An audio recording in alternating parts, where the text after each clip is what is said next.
Podtacular, episode 309. Waypoint Community Modcast, episode 27. PAX Prime 2012. For September 6, 2012.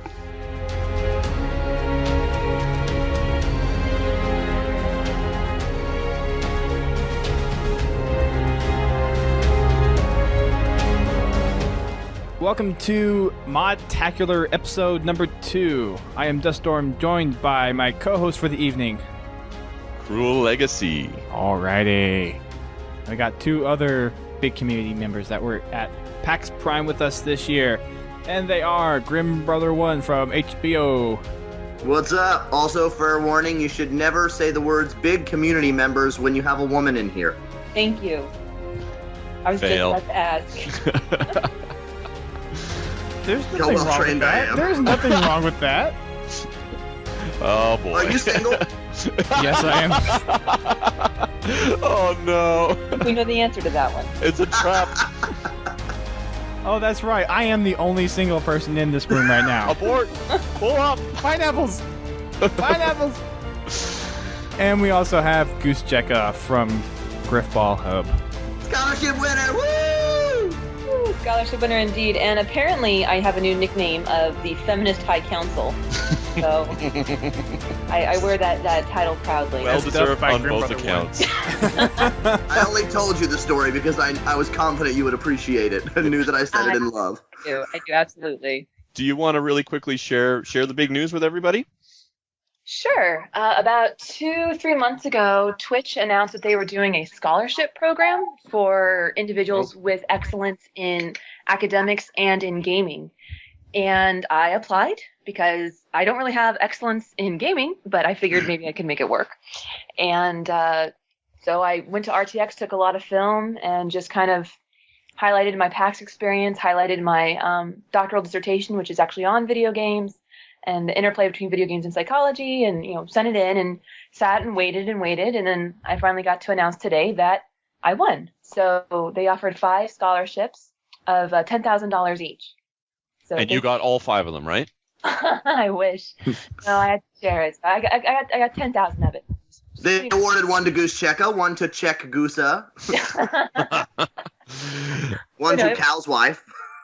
Goose, that is seriously though, that is such a fantastic accomplishment, and it really couldn't go to anybody better deserving. So, congrats! Yeah, that's great. I'm very excited. It's going to help a lot with doing what I got to do in the next year or so. Yeah. Just thanks so much to Twitch and Alienware and Steel something shit. Steel Series. Steel Series, thank you, and to Steel Series. Crisis averted. And I do have to mention that I'm the only female to receive one. The other 4 winners were male. Just throwing that out there. They must be responsible for most video game stories. What? No. No, I didn't hear you. So they must be responsible for most video game storylines. Yeah, they are. What's interesting is that all of the winners are professional gamers, except for me. So once again... Oh, really? Yeah. You're just a professional.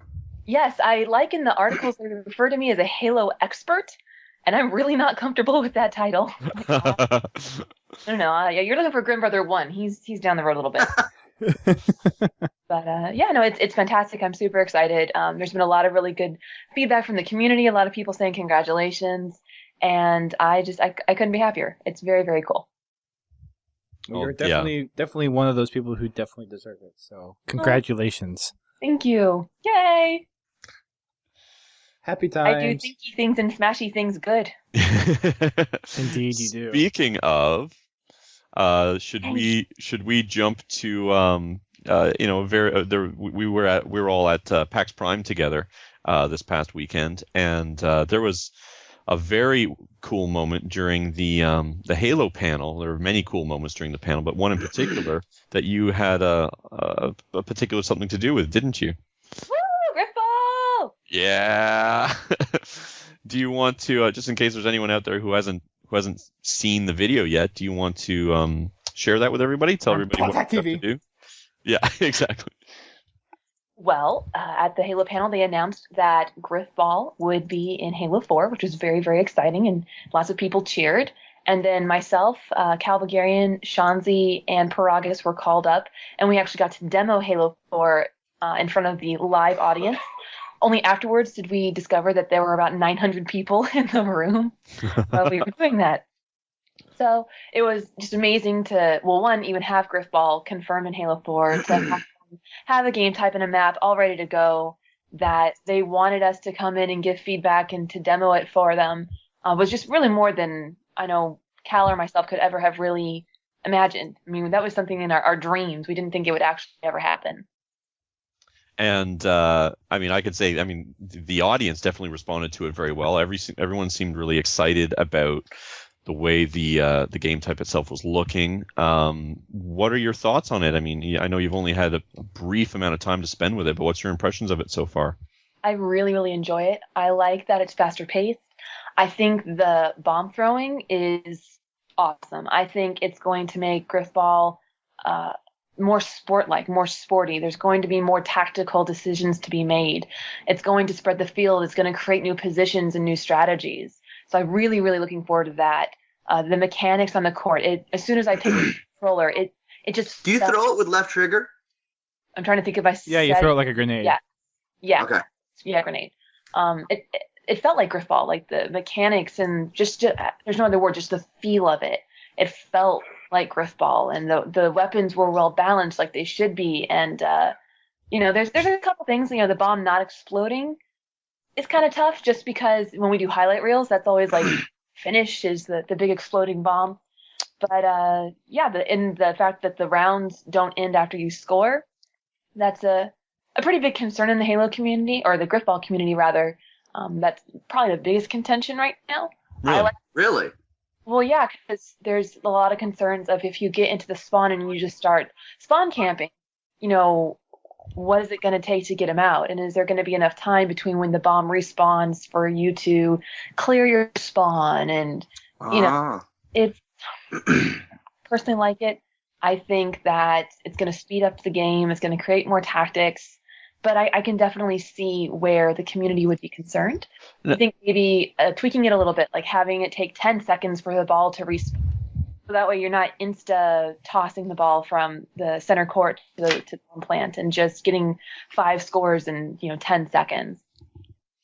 I have a quick question for you, actually. This is on a related note, and I've always meant to ask this to you or one of the other Grifball players that I know, and I keep forgetting. But can you explain to me why we don't see more spawn cages in Grifball maps? Because I've seen maps where people have created specific rooms where the players spawn, where they're safe from spawn camping. There's two main reasons. If I can add to that question, why not just have a respawn zone instead of just the points? Well, those are very good questions, and people have presented to them to us before, and there's two main reasons why. One, spawn killing is fine. Stat padding is bad, and spawn trapping is bad. Spawn trapping is when you figure out where the spawn is, and you just swing your hammer and you kill the person before they actually even spawn. Those are things that the Grifball Hub doesn't enjoy. Even 343 has come out and said, don't do that. So we've got them behind us supporting us. But spawn camping, the fact that you're in the spawn doing work, that's completely legitimate. I mean, that is a tactic, because if your team has the ball, you're doing work to get your runner into the spawn. And if your team doesn't have the ball, it's kind of stupid, because then that's one less person on defense. So Right, but just having those 4 respawn points instead of maybe having the initial 4 and then maybe have 8 respawn points instead of 4, you'd still be able to spawn in like that area, but you would kind of counteract some of the spawn camping in that regard. Well, why the current courts don't have a situation like that? I know we tried it before, but it didn't work. And I'm not a Forge person. You'd have to ask Knockyard or Nuclear Taco as to why. But there was something that we tried that and it didn't work. Like, people were spawning on the wrong side of the court. Like, they were spawning on the red side when they were blue. Mm-hmm. So that is something that we've looked into, and for some reason, for the mechanics in Reach, it just didn't work. The second reason we don't have like a room or a box or whatever where people spawn is because for the defenders, it sucks. At least, because I'm trying to defend, and I've got a red guy pro running towards my base, I want to spawn with my sword, and I want to be there the second I spawn. I want to stab him the second I spawn. I don't want to run through a teleporter. I don't want to be stuck in a back room. I don't want to have to move through a barrier to get to him. Right. That's been the main reason is that, again, spawn killing is not bad. It's part of the game. It's always been part of the game. And when it's used correctly, it's fine. Like, it's a strategy and it works. But like with everything, when it's abused and when it's used incorrectly, that's when the problems happen. Right. Unfortunately, in Reach, the credit system rewards people pretty visibly for not achieving the objective in any of the objective game types. Right. It has a lot more heavy weight on actual kills than objective scoring. And as any Grifballer can tell you, sometimes the very best thing you can do for your team is to die. Right. Runners routinely go -20 because they're running the bomb the whole time. It's not about killing. So that's another thing I'm really excited about for Halo 4 is that their objective games, you get rewarded. You are reinforced, to use the psychology term. Play the game you're supposed to play. And I think a fantastic thing, and it's going to do so much good for the objective community. That's good to hear from, at least from 343 standpoint. Maybe they'll fix that kind of spawning issue in Halo 4 Grifball. Fingers crossed. Yeah, they might. And again, it's going to be a different game. You might not even need to spawn camp anymore, just because of the way you can move the ball around and the way everybody has sprints, so you can probably get out of the spawn pretty quick. And again, if you're not being rewarded for breaking the game, I'm hoping less people will do it. Obviously you're always going to have people who want to troll and be a douche because that's what they do. But I think a lot of people. I just scratched it, really hurt. I think a lot of people who stat pad, they don't do it because they're bad people. They don't do it because, I'm going to troll you. They do it because they get rewarded to. Yeah. That's what gamers are. They are incredibly motivated. And they're able to. Yeah. Yeah. It makes a lot of sense. If you're trying to get your close quarters accommodation, you're going to go and you're going to boost in Grifball. It doesn't take. Or trying to get to Inheritor. Oh, yeah. Something like that. Yeah. It's always fun though when people try to do that and you actually kind of beat them back. I've got to say, some of the most satisfying moments in matchmaking is when people are trying to spawn camp you and you just trample them.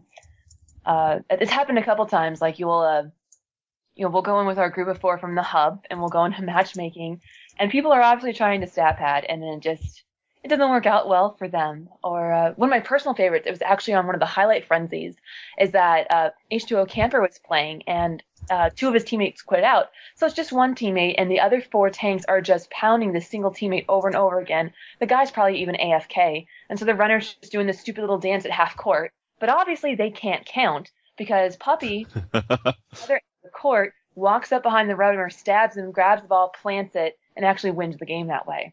Oh, that's fantastic. That's funny.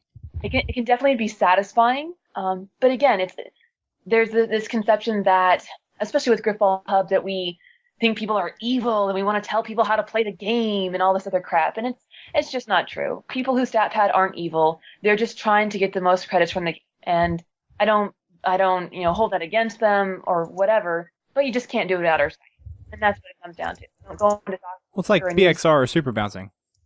If you want to think about it from like a sports analogy, because us Grifballers are very fond of our sports analogies, it's like playing soccer and you walking onto the field and grabbing the ball with your hands when you're not the goalie. No one, the rules say you can't do it, but no one's going to hold a gun to your head if you do.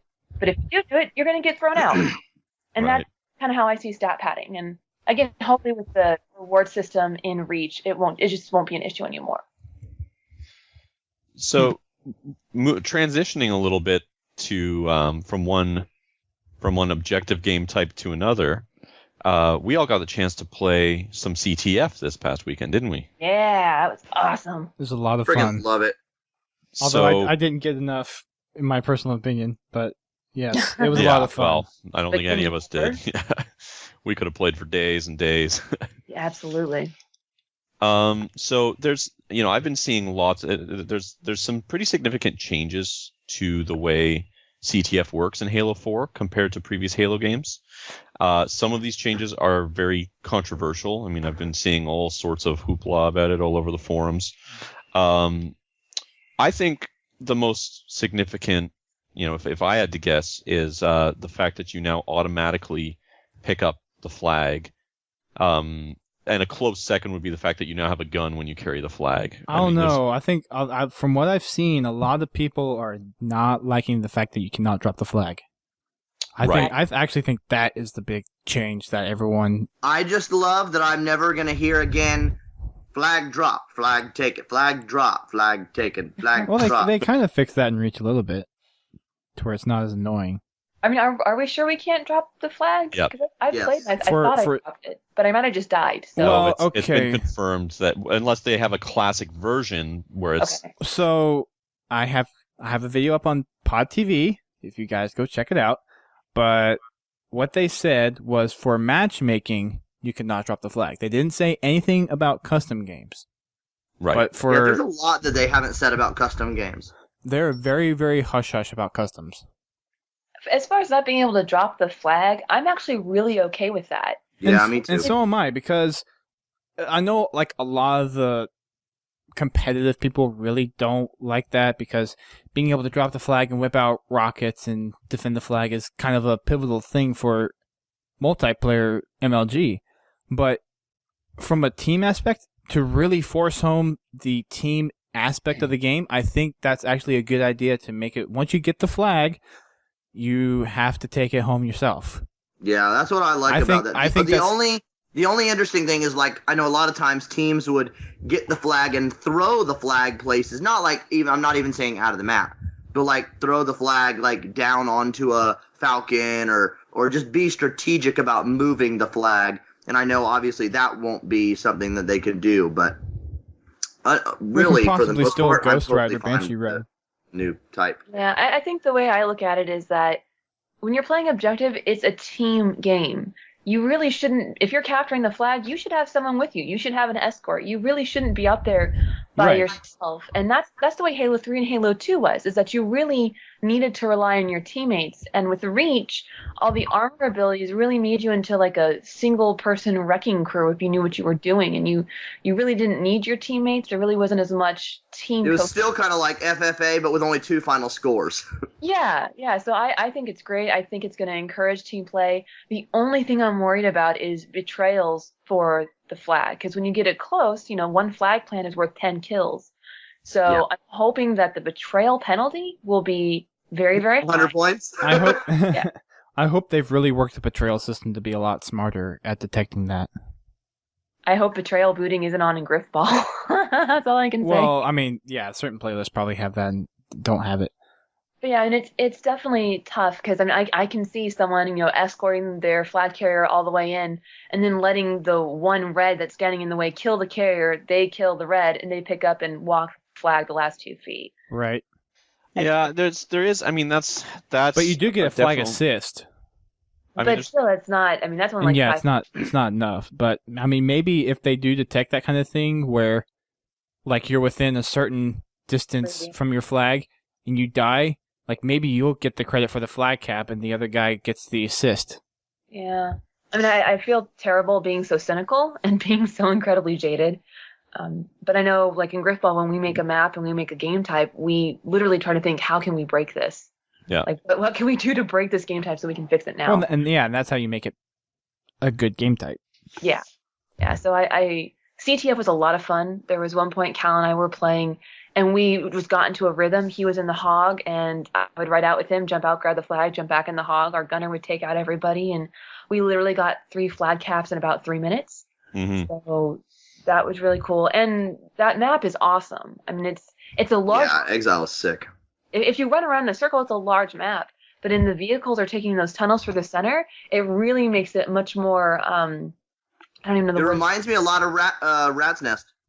Yeah, Yeah, I heard that's someone else say that too. Yeah, I compared it to Rat's Nest at one point because the same setup of having a donut that goes around the outskirts, which is sort of the vehicle traversal The path. outskirts. Oh Jesus! And then, what The are you map- laughing about? The map Oh. really did flow well for CTF because Yeah. you had the 2 outer sides that you could take vehicles through, and then there was plenty of cover through the middle that you could run flags and kind of approach the other base. And Yeah. I just thought from an aspect of purely just a map idea for CTF, I think it was probably one of the best CTF maps that we've seen from a Halo game. And I think that's what I like most about what 343 has done with objectives, is that you're not going to play flag on every single map. You're not going to play oddball or, whatever game type on every single map. There are only specific maps the specific game type will be played on. And I think that's really, really smart. I don't think it'll be quite like that. I think there's going to be maps designed for a particular game, but just like in Reach, every map is going to need to support the core game types in the game. Oh yeah, they'll need to support them to a certain degree, but I definitely. But I think they'll just be more designed towards a game type, not necessarily explicitly built tailored for to. a game type. And even in terms of what shows up in matchmaking, though, like I certainly get the feeling that based on what they've said in various interviews that they really are trying to bring game design and map design into a closer relationship. I mean, I sort of got the feeling with Reach that they designed a sandbox they really like, and then they designed a bunch of maps that they really like, and just kind of threw them both together. And in some ways that sort of works, and in other ways it sort of doesn't. I mean, there were lots of game types on certain maps that were just horrible to play because they just weren't designed around each other in any significant way. But I think Exile is a great example of, we're designing this new CTF experience, and we've got a map that takes all of these gameplay design elements into account really, really well. And you can, as you're running around the map, you can almost see the way 343 has designed specific areas of the map to play into a certain role with that game type. And I hope that we see more of that through the rest of the map design in Halo 4 as well. And now, the one remake. Oh, what? And the one remake that we're getting.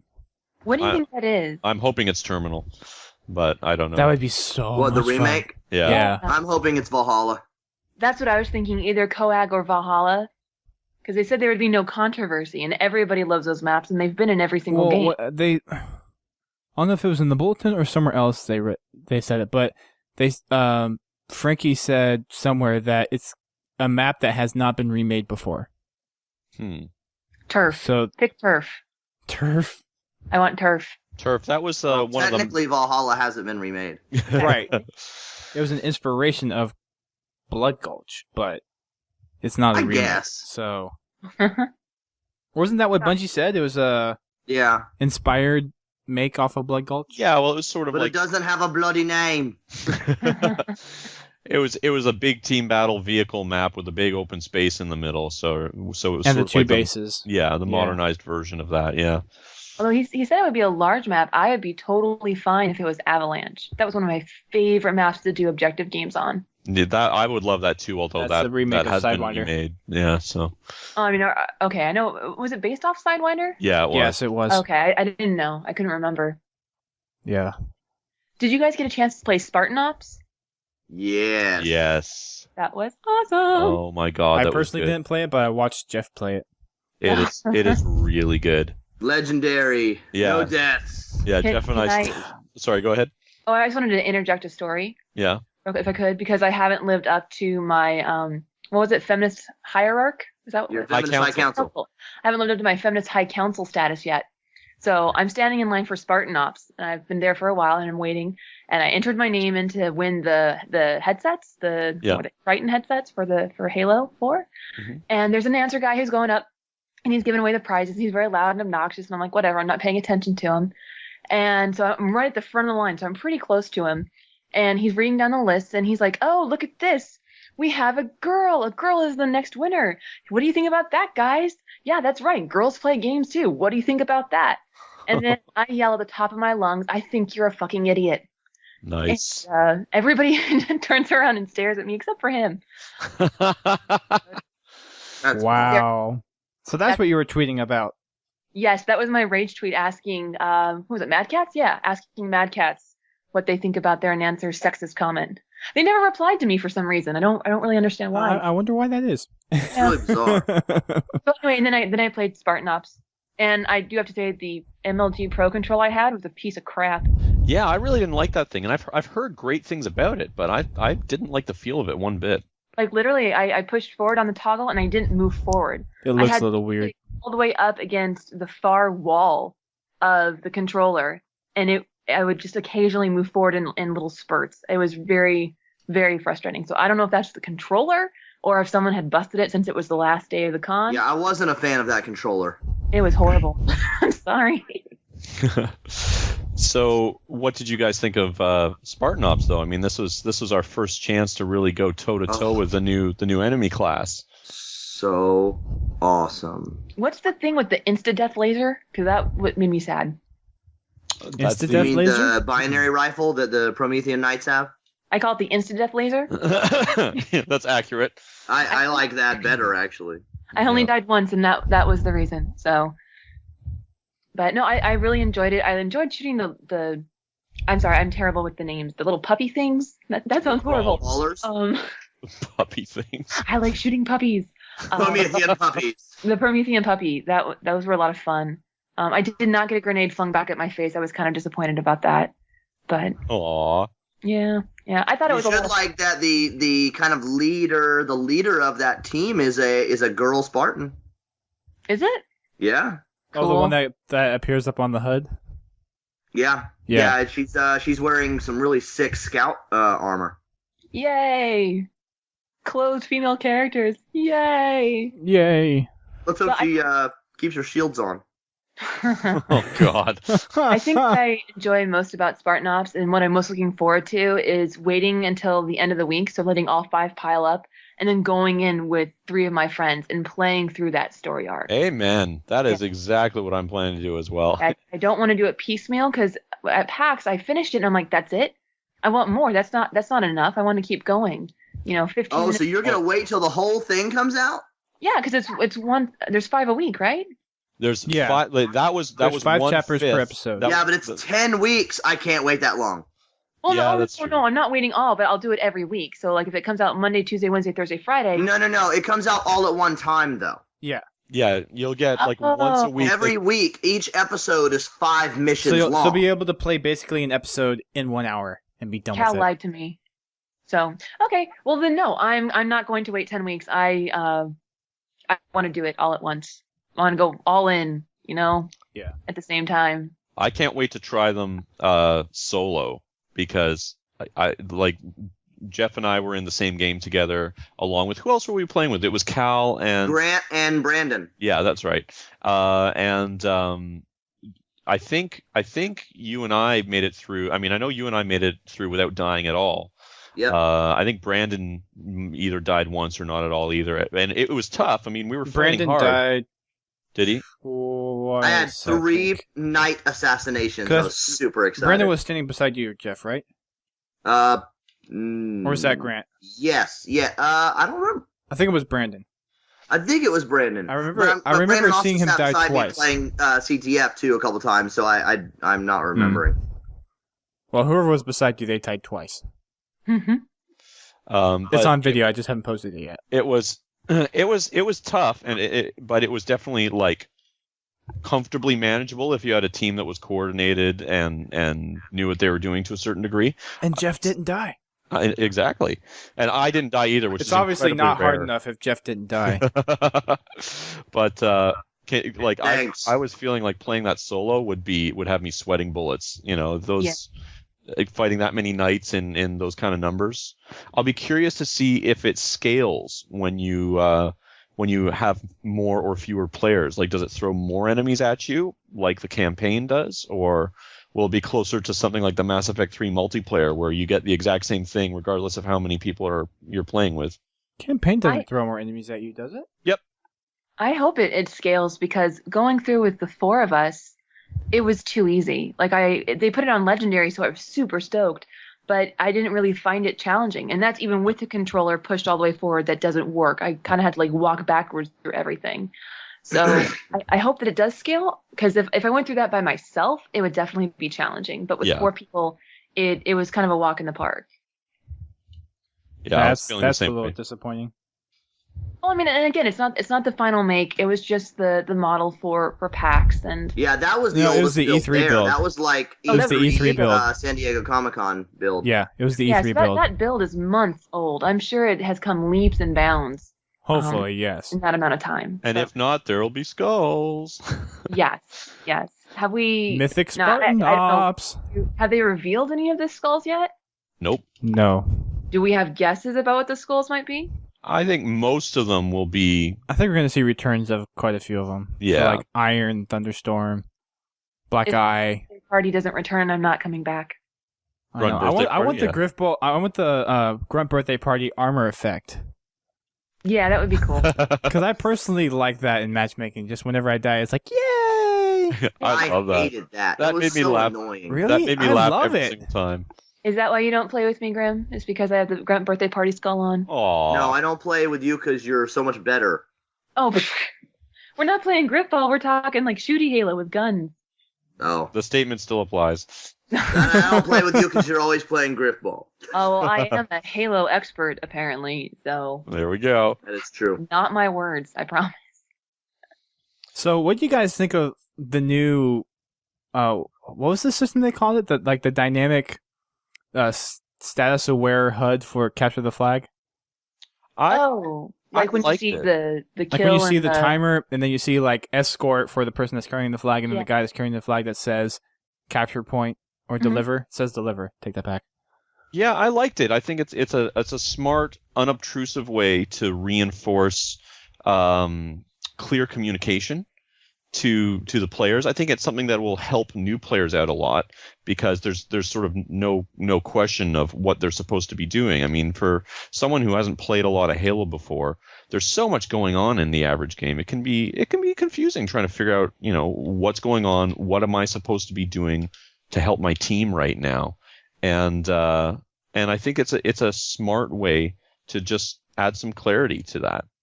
But without, I don't think it gets in the way at all for people who already know what's going on because No. you can. I mean, I'm used to tuning out the HUD regardless of what it says, right? And now there's a timer on the flag. Thank you. Yeah, that is probably my single favorite addition to this new version of CTF because what it does and is and this is something that we heard 343 speaking about a lot at their booth is they were really trying to get away from the bad tendencies that we saw in Reach of players always being forced to stand around and wait. Someone enters armor lock and you have to stand around and wait for them to come out of it. Someone drops the flag, and so you get 3 people all standing around next to it trying to return it. Mhm. This keeps things moving. You can kill the flag carrier, and then your team can spread out, form defensive positions. You don't have your whole team just piling onto one little death trap spot Yeah. and waiting. Right? It's I think it's a nice design philosophy, and from my time with it, I think it's working. I think the flag would go down, and instantly you'd see the whole defensive team moving into positions, trying to intercept enemies on their way to the flag, and they knew they didn't have to worry about standing right on it and giving away their position. I thought it was really funny because the first time I killed the flag carrier, I ran over and I sat on the flag and just kind of looked around and was like, wait a minute, I don't have to do this. Yeah, I don't there's have no to return. stand here and take this. And it was cool, so I went and hid behind a bush. And it was awesome. And then you Like actually what? have the little I like music throwing that at the plays. sentry turrets on the flag to help defend it. Oh, that's cool. Oh, yeah. Yeah, those turrets are absolutely. great. But going back real quick to the first question that Dusty posed about having like the indicators above everybody's heads, I actually, when I interviewed Frank O'Connor, I asked him a question about that, and he had a really good reply in that, for new players, it's really, really helpful. Like you guys were saying, there's instructions, there's guidance. But after 4 or 5 games, you really don't even see it anymore. Yeah. You just get used to it being there, and you don't even see it unless you're looking for it.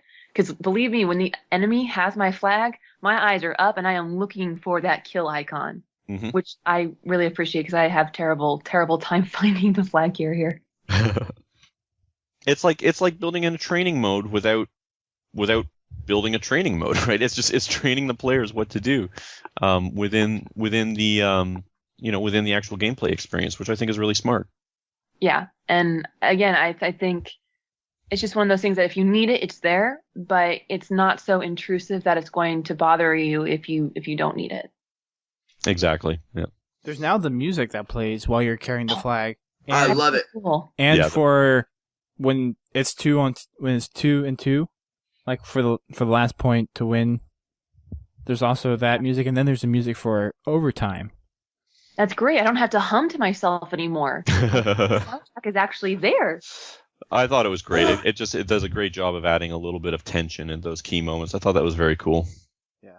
And it's very subtle, too. Yeah. Now, I didn't get to play it enough to kind of see how it affects the rest of the sounds of the game, and I don't think the headsets that they had were really that high quality. So I'm wondering from people who are really into the competitive stuff, who really rely on like Astros to pick up those tiny sounds like footsteps and stuff, how much that music is going to interfere with that, if it does at all.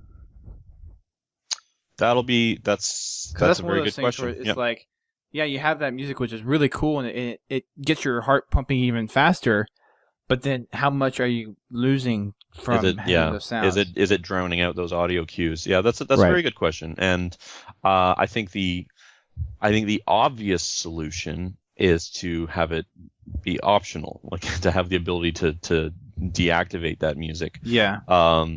We'll have to wait and see what they do and what the final mix is like. I mean, I had issues with some of the audio cues, but I think that's because the audio was still unfinished and it was buggy, and weapon sounds were cutting in and out, and vehicle sounds were cutting in and out. Weren't there, and so I couldn't tell. So many bugs. Yeah, when the music kicked in, I couldn't tell if it was affecting my ability to hear things or if it was just things cutting in and out like they were before. So that'll be something I'll be paying really close attention to once the game ships. And then there's the new announcer voices. Oh, that's so much fun. Road trip! Yeah, road trip. I think it's great that he just got to have a ball and just go all out and really just, emote the emotion that you're feeling. Because when you get that splatter, that's exactly how you feel.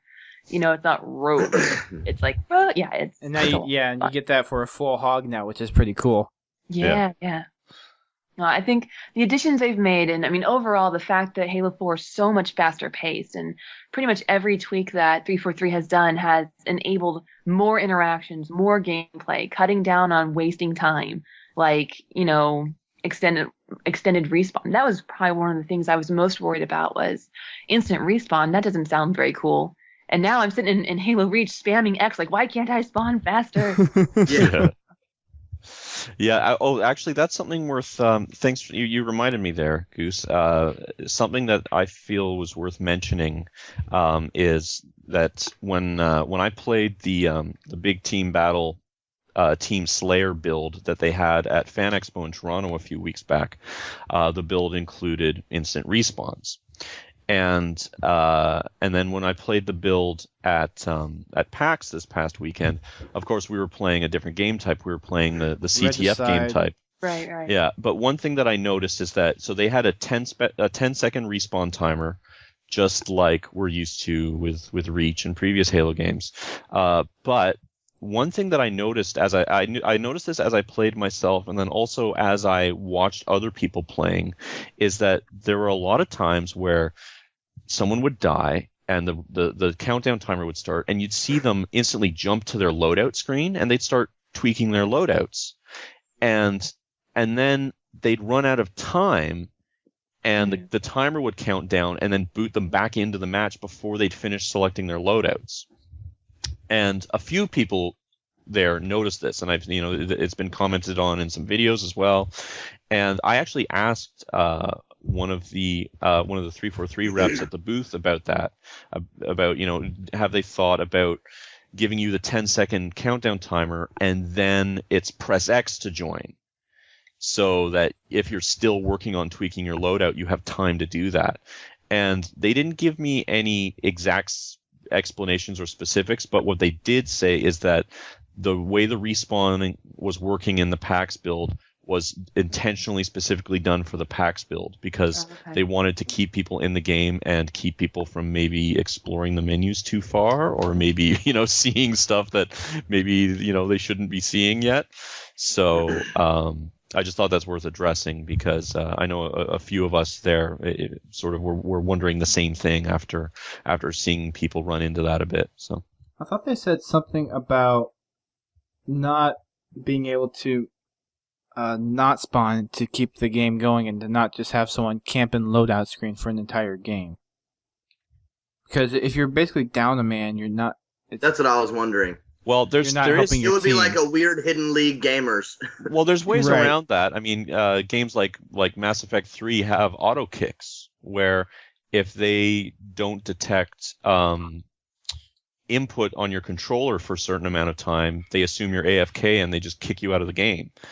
And so something similar could be done with, if you just spend too long in a menu, or if you go AFK for too long, it could automatically boot you out of the game.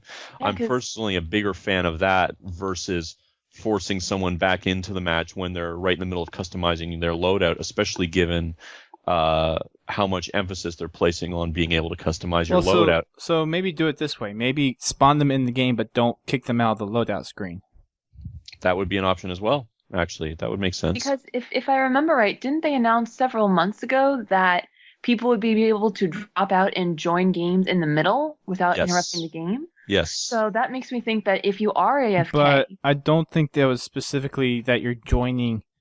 I don't think it's that you can drop out of a game and then rejoin. I think it's that you can join into a game in progress in certain matchmaking playlists. I don't think they say anything about dropping out of a certain game, going and changing stuff, and then coming back in. No, No, but that goes hand in hand with the ability to have automatic boots and things like that. Because in Reach, if a teammate gets booted out of the game, it sucks for the entire team because now you're down a player. But especially in objective matches. yes, but now having now that we know that players will be able to join mid-game, it means it frees them up to be able to boot players out of the match if they're causing problems, and then just replace them with someone else a few seconds later. Yeah, that's what I was getting at, is that if you have someone who's AFK, if the game is able to boot them, that means that the game will then be able to bring somebody else in. I think that would be pretty cool too. Yeah, I think that makes a lot of sense. But I mean, I'm assuming you guys, of course, did, but read the bulletin and the Q&A that they had. I've read through some of it. It's a pretty long one, so I haven't had a chance to read through the whole thing completely. Then you need to go to the very last question. Oh, And- I did see that question. Okay, but what was Because it had your name on it, so I was like, I need to read this, or else someone might smash me with a hammer. that's always a possibility. But butt space, I did not know that was a term. But I did not either. I'm glad that has been introduced to my gaming vocabulary. But they Is it like answered anus armor? No. This is a good week for you, Goose, with a lot of new words and phrases. It is. It's very exciting. I mean, it's been so exciting for everything, for PAX, for Grifball, for the scholarship, for butt space. I mean, it all ranks right. Oh, Feminist High Council. It is all way up there. Tofu personality. okay, Tofu personality. Yes, that is going into my dissertation. I Wait. hope you know that. Where did that come from? I want a screenshot. you're gonna have to refresh my memory here. WTF is butt space. On the Halo Read bulletin. the bulletin. Read the bulletin. It's under my question. It's the very last question on there. Okay.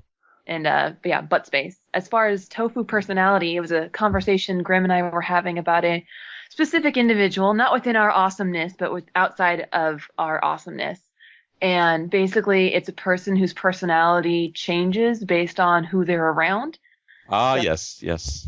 So I thought that was just the most perfect visual representation, the best metaphor for what was going on with this individual. And so yes. They're like a spongy non-human. Yeah, they absorb the flavor of whatever they're currently cooking with. All It's right. the worst kind. All sorts of vocabulary building going on. I feel smarter already. Really? I don't. We're just bringing it down to our level. I'm so lost and no, not at confused. all. We just won scholarships too. Ah. Well, be sure to apply next year. You know, enroll yourselves in school, because that's kind of another important part about I'm it. just gonna send in your bar graph in my application. I like See, it. a former winner says I'm awesome, so ergo, I am awesome by I'm proxy. awesome. That's kind of how I got my last job, actually. But I think that's kind of how I've gotten every job. yeah. Yeah. Maybe that's not such a bad idea. Yeah, it's hard to believe PAX was over a week ago. I mean, that's when I left. I left last Wednesday. It's hard So to did believe I. it's been over for so long. Wait. You got It there hasn't last been over. Wednesday. It hasn't Yeah. been Yeah, over that's for what I over meant. a Is week. that for me? It's been since I went, it's been a week. Yeah. Oh, yes. I just got back not even 24 hours ago. Yeah, I saw that you stayed. Well, I mean, I can't blame you for wanting alone time with Rukari, so Well, you know. we'll leave it there. That's a little too much time with being in Mod Mansion. Oh, No such thing. I didn't. There are no limits on Mod Mansion. I didn't get quite enough snuggling. Oh yeah, so why couldn't I come? Because you're huge. You just said there was no limit. I said no limit on time, not limit on volume. Oh, you didn't. No, you just said there was no limit at the Mod Mansion. You didn't say limit on what. All right, fine. Oh, I think we need to the hug and make replay. up. But I will dun. never forget the morning that I came out, because Cal and I only spent one evening there. Rukari was nice enough to house us for that. Barbecue. And I come out into the living room, and all of the boys are awake, and they are all shirtless. All of them. Different night. Most of them just in their boxers, and I will never forget, because I'm trying to be polite, and so I'm kind of averting my eyes and whatever. And Minolta just stands up, faces me straight on, in his bare chestedness, and just, full on in front of me. He's like, "Hey, Goose," and I'm like, "Oh God." I'm like trying to look away because he's only in his boxers, and I'm so embarrassed. But they're acting like it's fine, like it's just chill. This is what guys do. We sleep half naked with each other, and so Yeah. I thought that was very nice. Isn't that what girls do too? No, not typically. There's more pillow fights when girls hang out. Tickle fights. Sure. Yeah, guys are pretty shameless when it comes to like sleeping close to each other. Yeah, it's like which one of us is the sweatiest and hairiest. It kind of turns into a bit of a contest. I mean, I kept tweeting about how George like kept on like putting his feet over on my side of the bed the whole time during PAX. Or finding, I think it was Serponage, Brandon, who someone had to tell me he was there because all there was this lump of covers, and I almost stepped on him because it didn't look like a human being was in there. Goose. Did he look like Batman? No, he was under the other blanket, but when he took Oh, that, okay. then he looked So just I need to ask this, but Grim, who were you giving the dignified motion to in that That gif? was Brandon. I was just That about was Brandon? to say.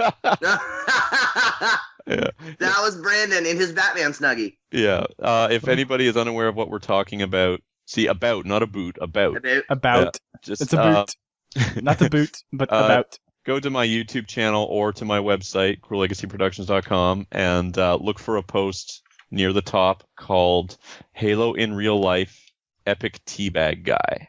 all I've got to say is that Grim must have quads of steel to do that for 2.5 minutes. I did. That is a full loop.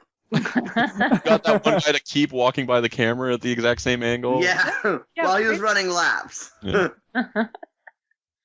But no, that was That's how I would work out every morning to prepare for all the PAX walking. Yeah, Right. exactly. I just teabag Brandon for about 2.5 minutes. Why do I have a feeling Why this he is was going to always in such a good mood when he woke up. You know what? That wasn't the worst thing that happened to him all weekend. So. Oh god. That's Why that do I have a teabag. feeling that's going to become a thing? Like every event that Devin goes to, we're going to have some weird GIF loop with that It's what I do. It's strangely erotic music. I know it kind of works its way into your brain and under your skin and into your heart, and before you know it, you just And other places. you can't stop. So I know we're running out of time, but we didn't even hit on the fact that you have a weapon now with the flag. the Flagnum. Yeah, the That's Flagnum. Yep. I'm totally fine with it. Yep. Yeah, no big. I didn't get a good chance to look at it, but is it the same as the regular Magnum, or is it actually does it look and feel like a different weapon? Because I think it's the exact same thing. It just has unlimited ammo. yeah. Yeah, and in the bulletin, if unless I'm mistaken, I think one of the things they mentioned in the bulletin is that they're playing with the idea of giving you a slight damage boost when you're using it while carrying the flag, which would differentiate it from the standard pistol in terms of damage, at least. But it's still the same physical model, same accuracy and rate of fire. So But you don't have zoom. right. Yeah. I hope they don't change it, because I can tell you when they did all that with Reach when there was the title update and there was the downloaded and then there was the title update with the downloaded and the download.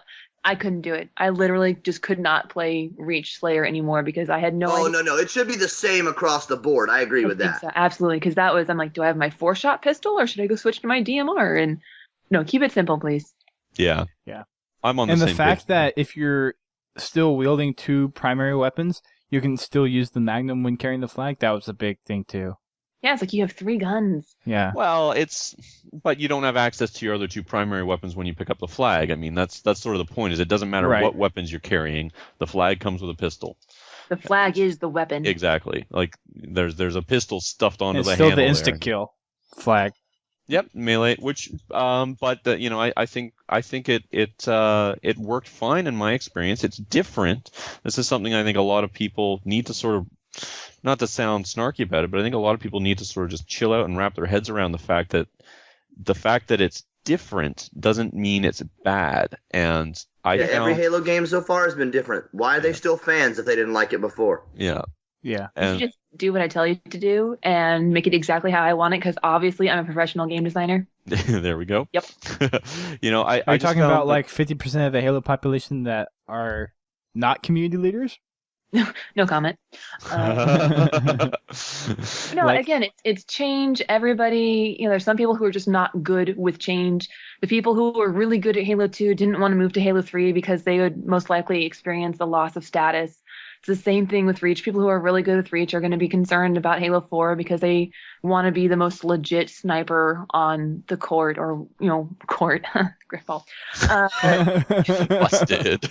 But, I think it's very exciting. And I think if you're open to change, I think it's just going to be a better experience that way. And I'll be the first person to admit, like, if Halo 4 comes out and after playing it for a few weeks or a month or whatever, if we discover that there's some pretty severe exploits using that flagnum or not being able to drop the flag is causing some really big problems, I'll be the first person to start shouting from the rooftops and complaining and being a whiny, noisy little complainy pants. But when most of the complaints are coming from people who haven't even touched the game or been in the same room as it yet, it just makes me want to say, guys, just chill out. It's designed as a totally new experience from the ground up.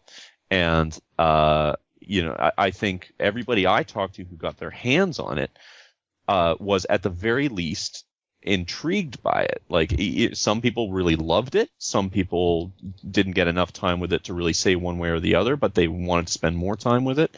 It seems to be, from the limited time we've all spent with it, it didn't seem to be having any obvious balance problems. The whole game flows differently. The speed and maneuverability of the flag carrier, the offensive power of the flag carrier, it just brings something new to the table. I will say that, I spent some time as a flag runner.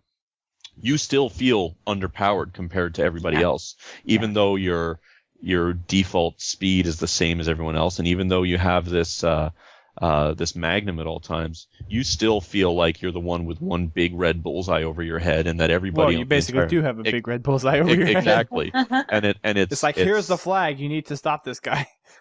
And that fact is very apparent. So you feel like a target the whole time. Like, you do not feel overpowered.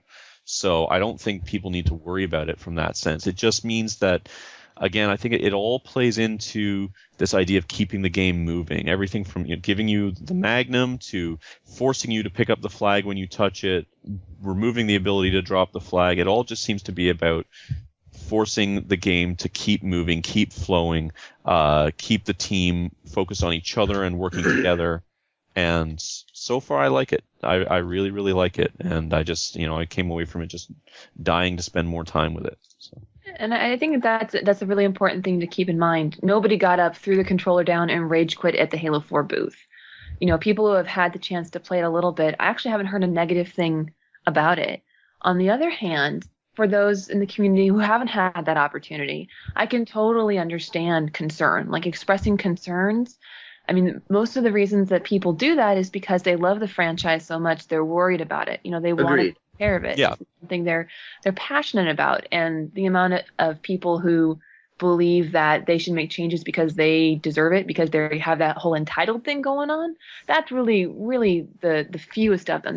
The majority are people who have been playing for a long time. They love the franchise. They love the game. And they just want to make sure that it is living up to all their hopes and dreams. Well, I think 343 has kind of really realized who those people are and kind of picked out the really important information from the community as a whole.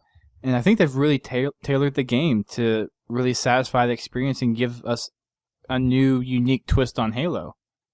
Because especially with having or not having the ability to drop the flag anymore, that's something that they came up with on their own, but it's not really a bad thing. It's an interesting twist to the game. Granted, a lot of people don't quite like it, but I think from our standpoint as community leaders, it's an interesting change to the dynamic of Halo, and it's something that will work. Yeah, and again, it comes down to being open to new experiences. Be willing to try it. Don't play one game and decide this sucks. Every game takes weeks to really get into and to absorb and get the controllers down and get your strategy and figure everything out. So yeah, and I think people kind of forget this often. But 343 is composed of a lot of people who are big fans of Halo. They're not just game developers that are there to make a living off it. They truly live and breathe Halo because they care about the franchise. Absolutely. And I think that's one big thing that 343 has going for them that a lot of these other developers don't necessarily have, or they don't really vocalize to the community.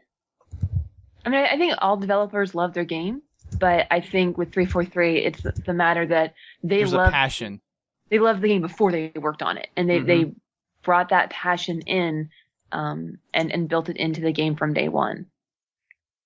Yeah, that's something that we had an episode about a month ago, a little over a month ago, with where I had a gentleman named Christian Spicer on the show, and he was asking the question to me of how long do I think it'll take for Halo to hit that point of feeling dialed in or churned out the way some other franchises have maybe become in recent years. Mm-hmm. And I was sort of theorizing to him at the time that I mean who knows, it could happen soon, it could never happen, but right now I think the franchise is in the best possible place it could be, because they've got a huge team of, I mean, how big is 343's team? It's got to be about 300 it's people. 200 people. 300-ish, yeah. Yeah. I thought it was 200. All of whom are there because they want to make a Halo game more than anything else. And 3 years from now, 5 years from now, 10 years from now, who knows if that'll still be the case. But right now, every single person in that building is there because that's what they want to dedicate their life to right now. Yeah. So I think that the Halo series in that regard is in the best hands it could possibly be. And we appreciate the hell out of that. Hell yeah. Well, I think we all really liked what we saw, though. Yeah, I'd say so. There's it's a game. Nothing's gonna be perfect, so there will be things to pick out. There will be things that are, I liked this better in Reach. Maybe not Reach, but I like this better in 3, or I like this better in 2, or whatever. But it's there'll always be it'll be really good overall, I think.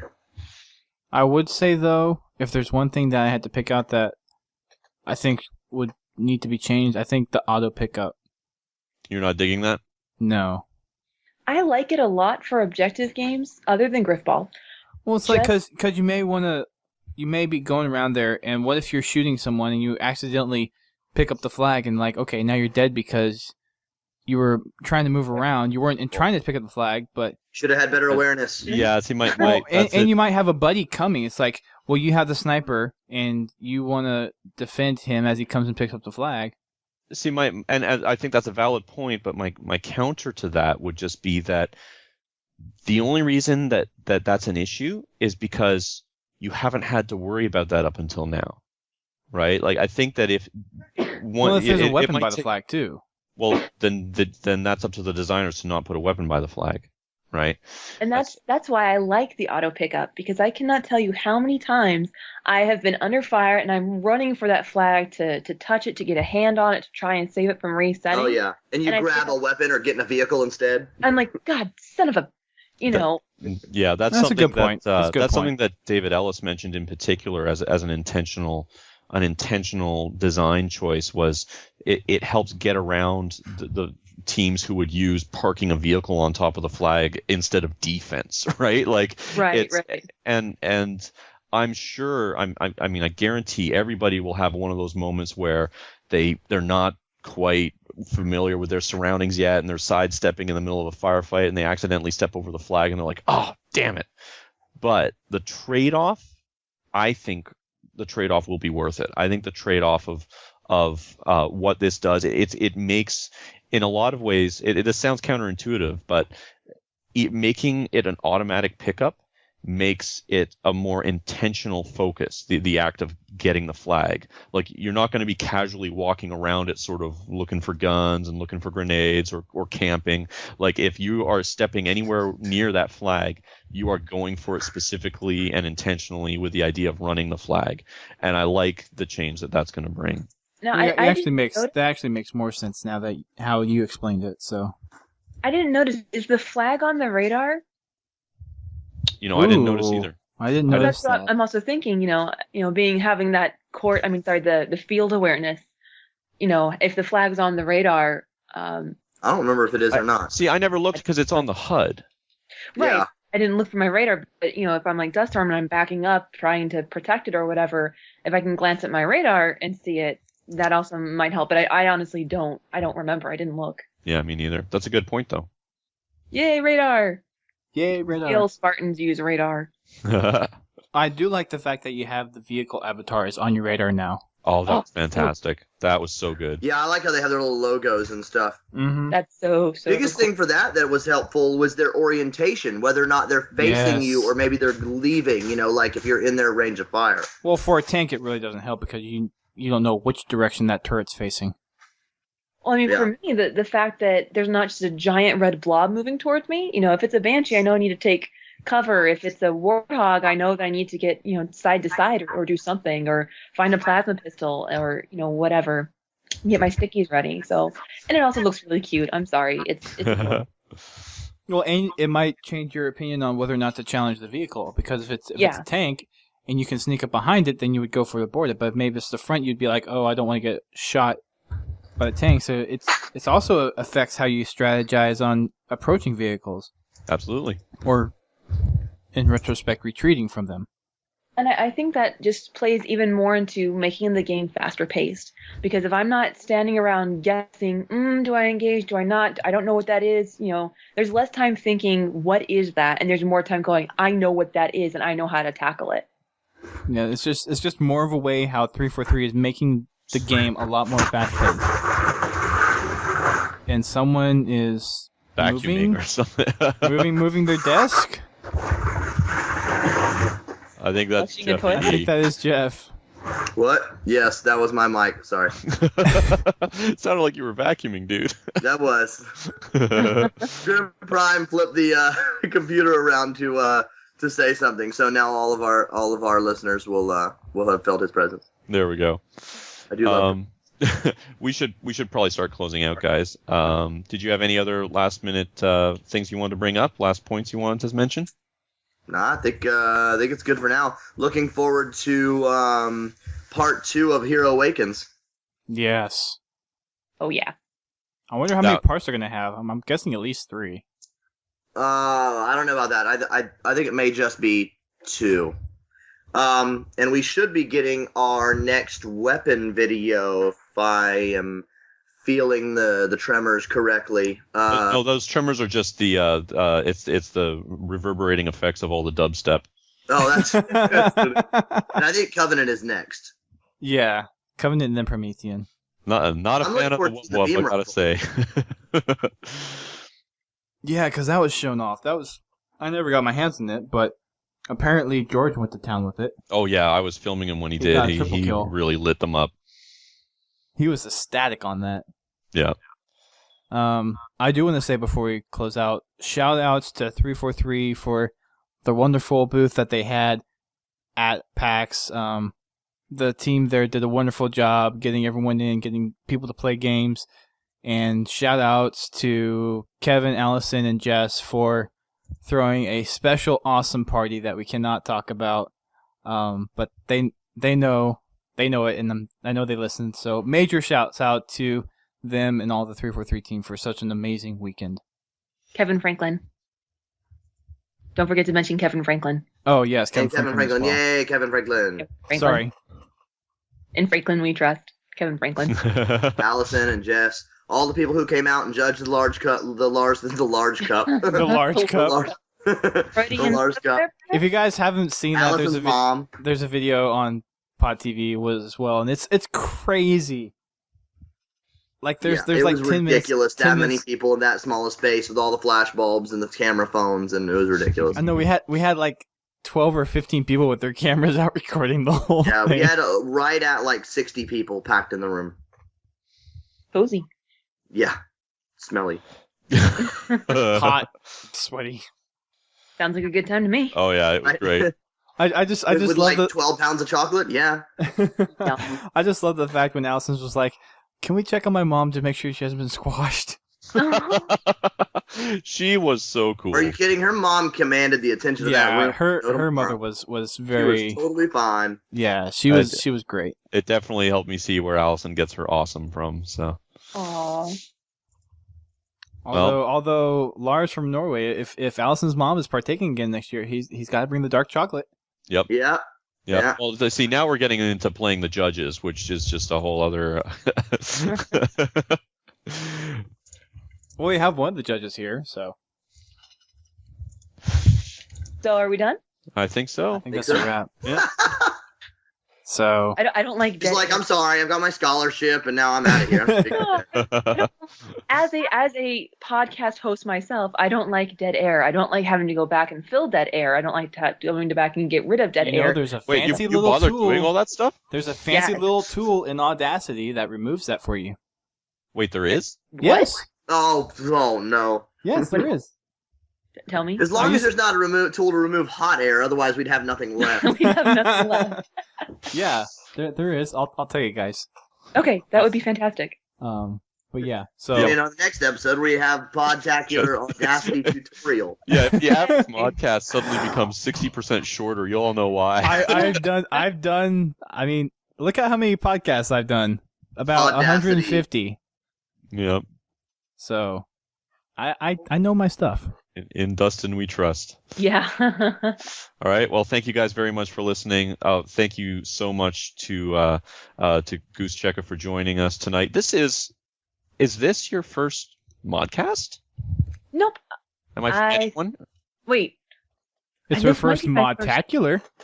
It is my first Modtacular. It might be my first Modcast because I know we had Nevin and Grim on a Hubcast. Yeah, I've been on a couple Yeah. hubcasts. Yeah, I've but been on multiple hubcasts. This might be the first time we've had you on the modcast, which I believe is. so. Yeah, which is- it is actually. I mean, I'm glad we finally did it. It's been a long time coming. So Yay! yeah, thanks. You like me. You really like me. Of course. Aww. Now that I have my scholarship, I see. Yeah, you see what we're. Convenient.